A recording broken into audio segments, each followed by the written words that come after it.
নমস্কাৰ স্বাগতম জনাইছোঁ আজিৰ অন্য এটা ভিডিঅ'লৈ। আজি মই উপস্থিত আছোঁ নলবাৰী জিলাৰ নিচে ওচৰত থকা নবীন চন্দ্ৰ তামুলী কৃষি ফাৰ্মত।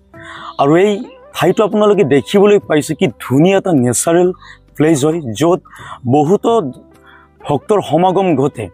আৰু আজি এই ভিডিঅ'টোৰ আমাৰ উদ্দেশ্য হৈছে যে আজি হৈছে পবিত্ৰ ৰঙালী বিহুৰ উপলক্ষে গৰু বিহু।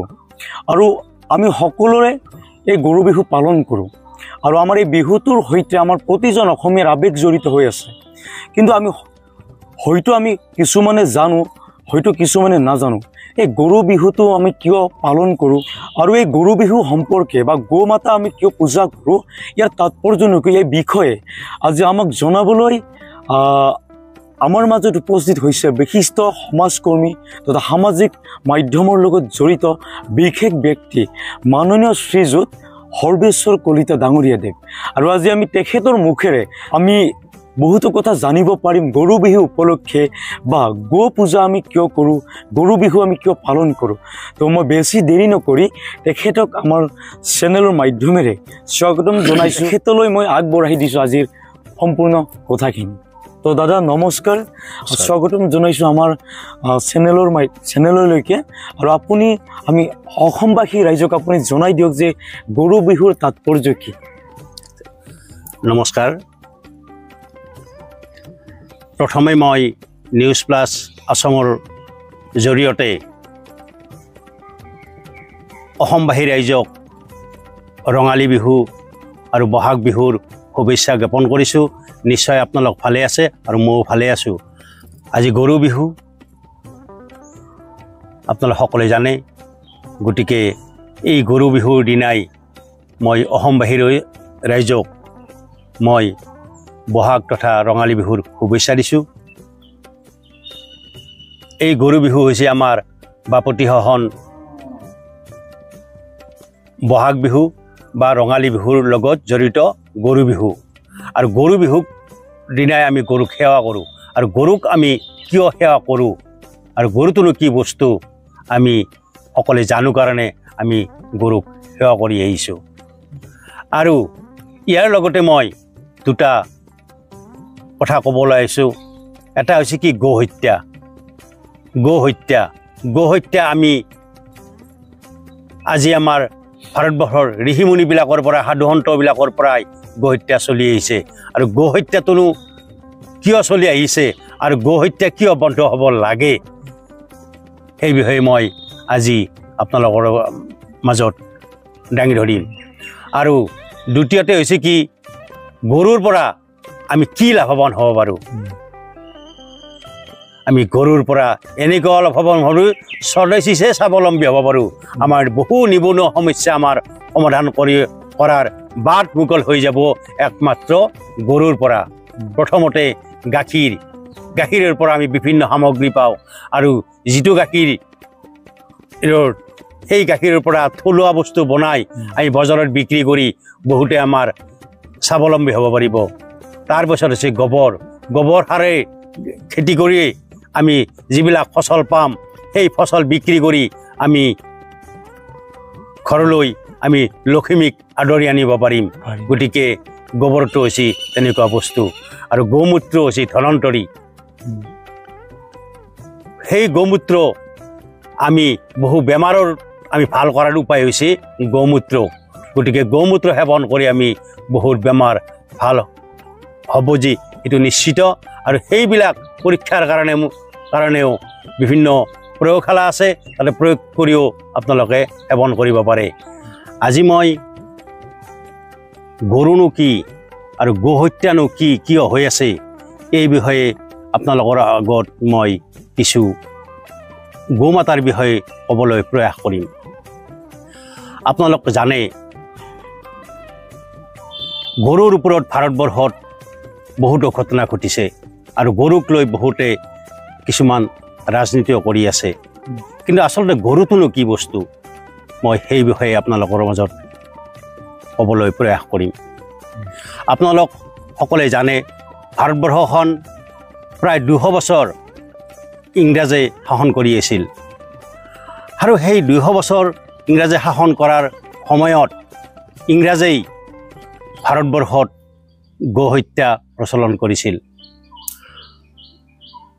গো হত্যা প্ৰচলন কৰিছিল ৰবাৰ্ট ক্লাইমে 1757 চনত, আৰু তেতিয়াৰ পৰাই ভাৰতবৰ্ষত গো হত্যা আৰম্ভ হৈছে। আৰু আপোনালোক জানে ভাৰত স্বাধীন হৈছিল একমাত্ৰ গাইৰ কাৰণেই। কাৰণ যেতিয়া মংগল পাণ্ডেই ইংৰাজক সুধিছিল যে আপোনালোকে যি এই বন্দুকৰ কাৰ্টুজত তেল ব্যৱহাৰ কৰে, এই তেল গাই গৰুৰ নেকি? তেতিয়া আৰ্মিৰ যিজন জেনেৰেল আছিল মেজৰ হিউছন, তেখেতে কোনো উত্তৰ দিয়া নাছিল। তেনেকৈ মংগল পাণ্ডে 3বাৰ প্ৰশ্ন কৰিছিল যে ইয়াত আপোনালোকে গৰুৰ চৰ্বি ব্যৱহাৰ কৰে নেকি? কিন্তু তথাপিতো মেজৰ হিউছনে কোনো উত্তৰ নিদিয়াত মংগল পাণ্ডেই মেজৰ হিউছনক গুলিয়াই হত্যা কৰিছিল। আৰু লগত যিজন সহকাৰী আছিল তেখেতকো গুলিয়াই হত্যা কৰিছিল। আৰু শেষত যিজনে পিছত এজনে খেদি আহিছিল তেখেতেও বন্দুকৰ আগত থকা চুৰেৰে হত্যা কৰিছিল। আৰু যেতিয়া কাৰ্টুজত গুলি শেষ হৈছিল, মংগল পাণ্ডেই গুলি ভৰাবৰ সময়তে মংগল পাণ্ডেক আটক কৰে, আৰু আটক কৰি কিছুদিন পাছত মংগল পাণ্ডেক ফাঁচি দিয়ে। আৰু এই মংগল পাণ্ডেক ফাঁচি দিয়াৰ পাছতেই সমস্ত ভাৰতবাসীয়ে ইংৰাজৰ বিৰুদ্ধে বিদ্ৰোহ কৰিবলৈ লৈছিল। আৰু 11 সৈনিকে একেলগে আৰ্মিৰ চাকৰি বাদ দি গংগাত প্ৰতিজ্ঞা কৰিছিল যে আমি গো হত্যা বন্ধ কৰিবই লাগিব, আৰু ইংৰাজৰ বিৰুদ্ধে আমি সংগ্ৰাম তীব্ৰতৰ কৰি তুলিব লাগিব। আৰু ভাৰত স্বাধীন হোৱাৰ মূলতো আছিল সেই গাইজনী। আপোনালোক জানে ৰবাৰ্ট ক্লাইমে যেতিয়া গো হত্যা কৰিছিল ঠিক তেনেকৈ চলি আছিল। আৰু সেই গো হত্যাত আৰু গৰুক হেৰি কৰাত বিভিন্ন মানুহক তাতে ব্যৱহাৰ কৰিছিল।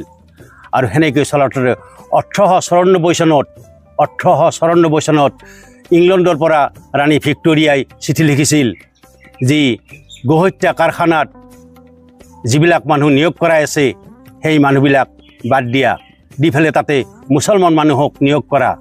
কাৰণ গো হত্যাটো ভাৰতবৰ্ষৰ হিন্দু মানুহে পচন্দ নকৰে, আৰু তেখেতসকলৰ এটা বিদ্ৰোহৰ ভাৱ হ'ব পাৰে। সেইকাৰণে তাত সমস্ত মুছলমান মানুহক নিয়োগ কৰা। তেতিয়াহে ভাবিব যে আমিতো নকৰোঁ, মুছলমানেহে গো হত্যা কৰে, আমি নকৰোঁ। সেইকাৰণে ৰাণী ভিক্টৰিয়াই ইয়াত থকা ইংৰাজ গভৰ্ণৰ জেনেৰেলজনক চিঠি লিখিছিল। আৰু সেই মৰ্মে তেতিয়াৰ পৰা গো হত্যা কাৰখানাবিলাকত মুছলমান মানুহ নিয়োগ কৰিছিল। আৰু তেতিয়াই আমাৰ ভাৰতবৰ্ষৰ মানুহৰ মাজত প্ৰচাৰ কৰিছিল যে আমি গো হত্যা নকৰোঁ, মুছলমানেহে হত্যা কৰে। আৰু ৰাইজ আপোনালোকে জানিব 1894 চনৰ আগত ভাৰতবৰ্ষত কোনো হিন্দু মুছলমানৰ সংঘাত হোৱা নাছিল। 1894 পাছতে হৈছিল। তাৰপিছত আহি আমি 1947 চনৰ 15 আগষ্টত ভাৰতবৰ্ষখন স্বাধীন হ'ল। স্বাধীন হোৱাৰ হ'ল ঠিকেই আছে। আৰু গো হত্যাৰ বিৰুদ্ধে সকলে কথা কয়, তথাপিতো গো হত্যা বন্ধ নহ'ল। যেতিয়া জৱাহৰলাল নেহৰু প্ৰধানমন্ত্ৰী হ'ল, প্ৰথম সাধাৰণ নিৰ্বাচনত এজন সাংসদ নিৰ্বাচিত হৈ আছিল হাৰিয়ানাৰ ছাপনি সমষ্টিৰ পৰা নিৰ্দলীয়ভাৱে। আৰু এদিন সাংসদত তেখেতে ভাষণ দিছিল যে গো হত্যা ওপৰত। আৰু গো হত্যাৰ ওপৰত বিস্তৃতভাৱে ভাষণ দিয়াৰ পাছত সমস্ত সাংসদ, হিন্দু হওক, মুছলমান হওক, খ্ৰীষ্টান হওক, সকলো সাংসদে একেমুখে কৈছিল গো হত্যা বন্ধ হ'ব লাগে। কিন্তু জৱাহৰলাল নেহৰুৱে কৈছিল যদি এই বিলখন পাছ হ'ব লাগে তেনেহ'লে মই ইস্তফা দিম। তেতিয়া বাকী সাংসদবিলাকে ভাবিলে যদি প্ৰধানমন্ত্ৰী ইস্তফা দিয়ে, গতিকে আমি অলপতে জিকি আহি মন্ত্ৰী হৈছোঁ, সাংসদ হৈছোঁ, আমাৰ অৱস্থা কি হ'ব? তেতিয়া বাকী সাংসদবিলাকো ক'লে যে নালাগে, লাগে এই বিলখনেই পাছ হ'ব নালাগে, গতিকে আপুনি প্ৰধানমন্ত্ৰী পদত থাকক। তাৰে আগতে মোৰ কিছু ৰৈ গৈছিল, অলপ সেই কথাখিনি মই ক'ব লাগিব। যেতিয়া ভাৰত স্বাধীন হোৱাৰ আগমুহূৰ্তত লৰ্ড মাউণ্টবেটেনে মহাত্মা গান্ধীক প্ৰশ্ন কৰিছিল যে বাপু ভাৰত স্বাধীন হোৱাৰ পাছত প্ৰথমে তুমি কি কাম কৰিবা? তেতিয়া বাপুৱে কৈছিল যে মই প্ৰথম কলমৰ প্ৰথম চহী হ'ব গো হত্যা বন্ধ কৰিম। তেতিয়া কৈছিল গো হত্যা আৰু স্বাধীনতাৰ মাজত বা বাকী সমস্যাবিলাকৰ কথা হে আপোনালোকে ক'ব লাগিছিল। আপুনি গো হত্যাটো যি ক'লাক সেইটো কি নহয়, গো হত্যা যদি বন্ধ হয় আমাৰ ভাৰতবৰ্ষৰ সমস্ত সমস্যাই সমাধান হৈ যাব।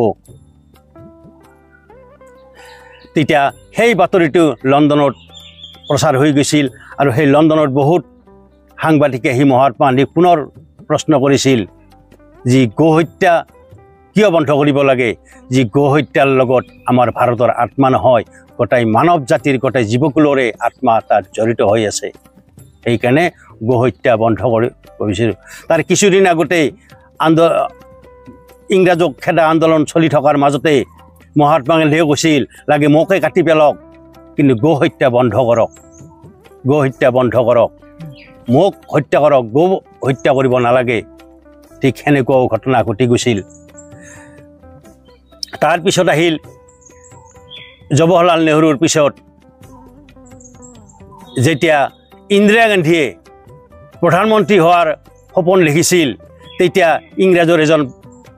কংগ্ৰেছৰ এজন প্ৰবল প্ৰধানমন্ত্ৰী পদৰ দাবীদাৰ আছিল দাক্ষিণাত্যৰ ষ্টাৰ্লিং টাপ্পা। আৰু সেই ভয়তে ইন্দিৰা গান্ধীয়ে তেখেতে প্ৰধানমন্ত্ৰী হোৱাৰ কাৰণে স্বামী কৰপাত্ৰ মহাৰাজজী বিনয় ভাবীৰ ওচৰত আশীৰ্বাদ লৈছিল যি প্ৰভু মোক আশীৰ্বাদ দিয়ক, মই যাতে প্ৰধানমন্ত্ৰী হ'ব পাৰোঁ। তেতিয়া কৰপাত্ৰ মহাৰাজজী আৰু বিনয় ভাবে ভৰপূৰ ইন্দিৰা গান্ধীক আশীৰ্বাদ দিছিল। আৰু তেখেতসকলে ভাবিছিল যদি ইন্দিৰা গান্ধীয়ে প্ৰধানমন্ত্ৰী হয় নিশ্চয় গো হত্যা বন্ধ হ'ব। সেই ভাবি আশীৰ্বাদ দিছিল আৰু কিছুদিন পাছতে ইন্দিৰা গান্ধী প্ৰধানমন্ত্ৰী হৈছিল।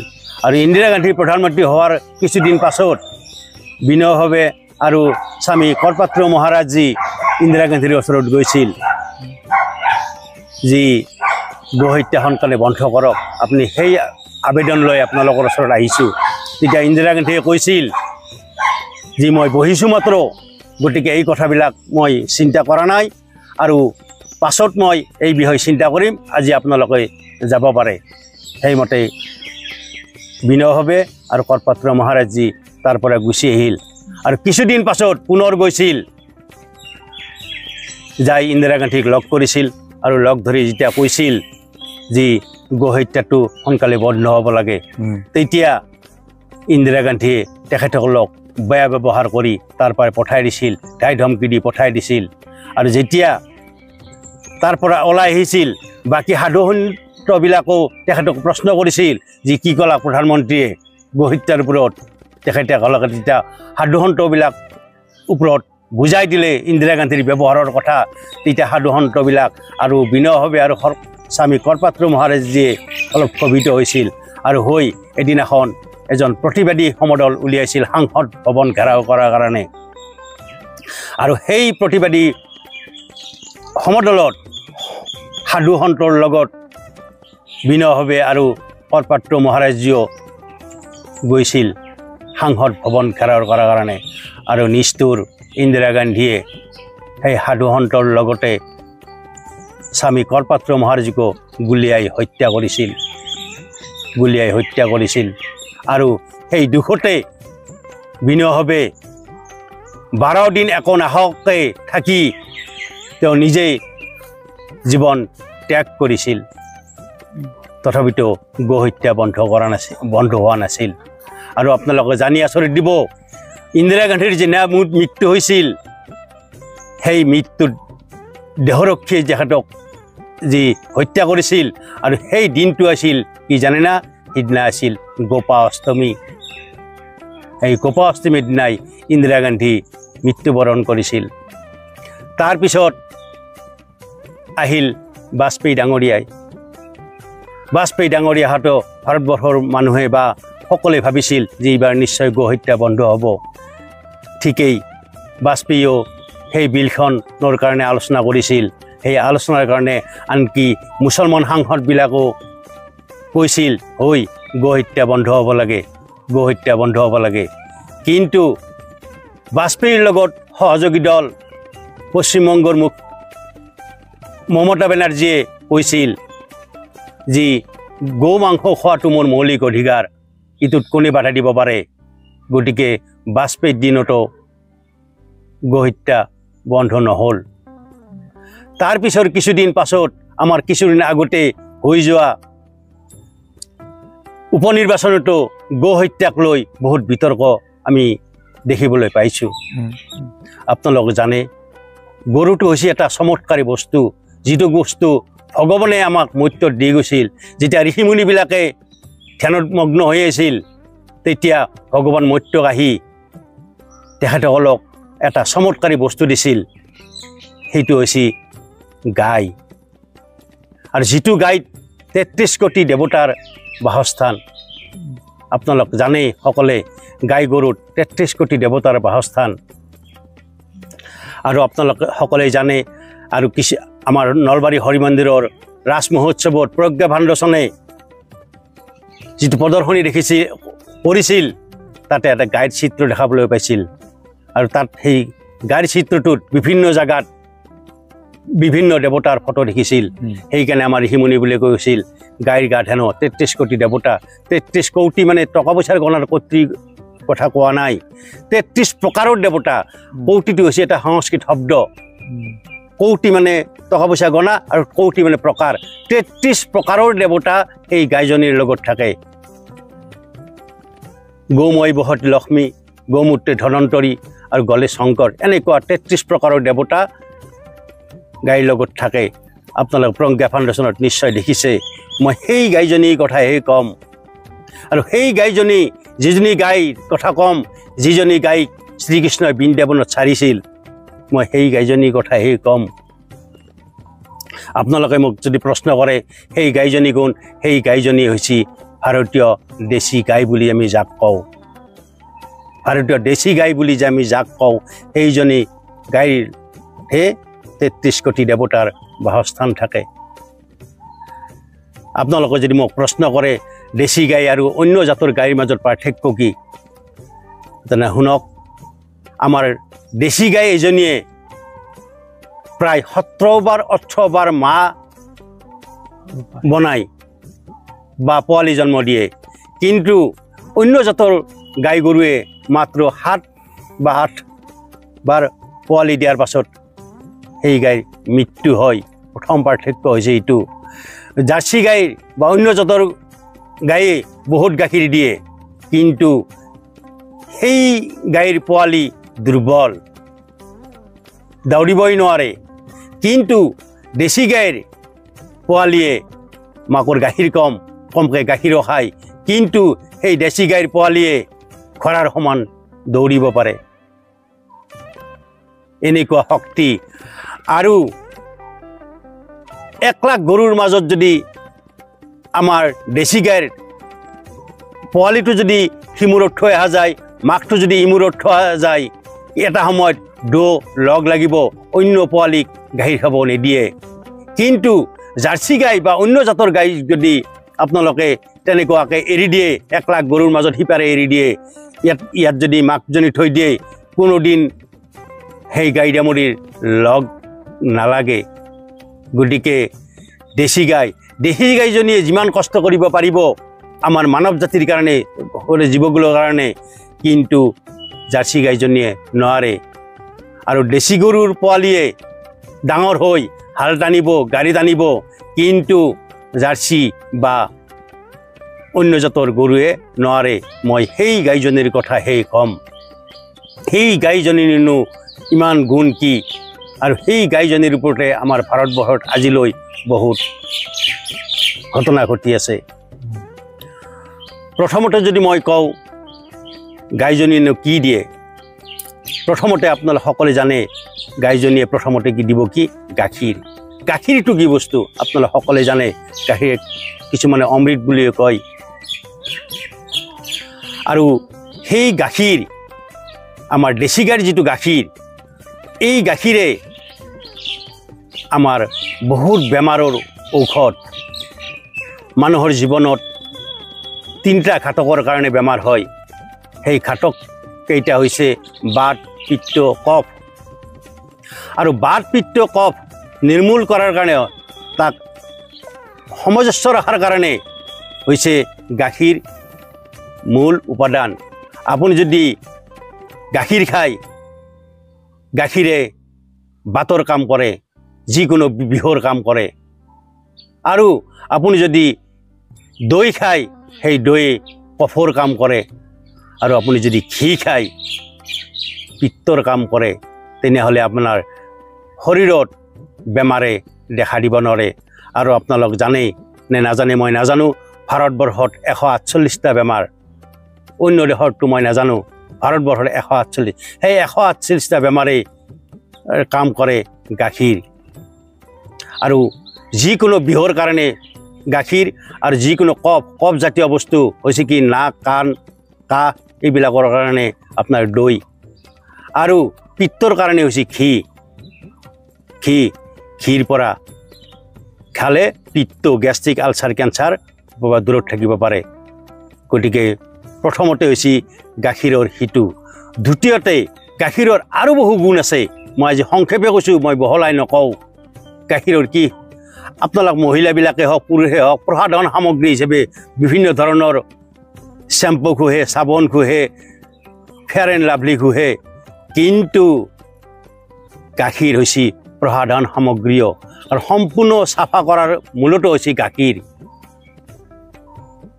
আপোনালোকে যি ক্ৰীমবিলাক ঘঁহে সেই তাতে ক্ৰীমবিলাক কি লেখাইছে গাখীৰ পৰা এইটো ক্ৰীম হয় ক্ৰীমে লেখাই থাকে অন্য নাখায় বিদেশীৰ পৰা এটা আলোচনা আহিলেও তাত ক্ৰীম লেখাই থাকে কিয় জানে যিটো গাখীৰৰ পাহে আপোনালোক সকলে জানে শিৱলিংগত আপোনালোকে গাখীৰেৰেই চাফ কৰে কিন্তু নিজৰ দেহাটো গাখীৰেৰে কিয় চাফ নকৰে আপোনালোকে গা ধোৱাৰ আগমুহূৰ্তত সম্পূৰ্ণ দেশী গাইৰ গাখীৰ অলপ লওক আৰু মিঠাতেলৰ দৰেকৈ সম্পূৰ্ণ দেহাটো ঘঁহি লওক ঘঁহাৰ পাছত আপুনি গা ধুই আহিব গা ধুই পৰিষ্কাৰ এটা গোন্ধ পাব আৰু দেহাটো চাফা হ'ব এতিয়া কিছুমানক মই লক্ষ্য কৰিছোঁ কিছুমানে গাখীৰ আৰু বেচন আৰু কিছুমান সেনেকুৱা সামগ্ৰী মুলতানী মাটি সেইবিলাক লৈও দেহা চাফা কৰে এইটো হৈছে উপযুক্ত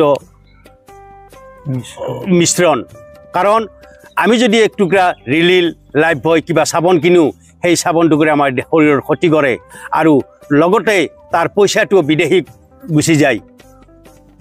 গুচি যায় গতিকে আমি সেই কথাবিলাকো চিন্তা কৰিব লাগিব আমি স্বদেশীহে যদি স্বাৱলম্বী হ'ব পাৰোঁ আমি ঘৰে ঘৰে গৰু পুহিব লাগিব আৰু সেই গৰুৰ পৰাই উৎপন্ন হোৱা সেই গাখীৰৰ দি আমি নিজেই চাফ চিকুণ ব্যৱহাৰ কৰিব লাগিব আৰু আপোনালোকে জানে নে নাজানে মই নাজানো আজিকালি মহিলাবিলাকে বিউটি পাৰ্লাৰত যাই ফেলে বহুত কষ্টলি বহুত খৰচ কৰি এটা চাফা কৰি আহে নাম হৈছে মিল্ক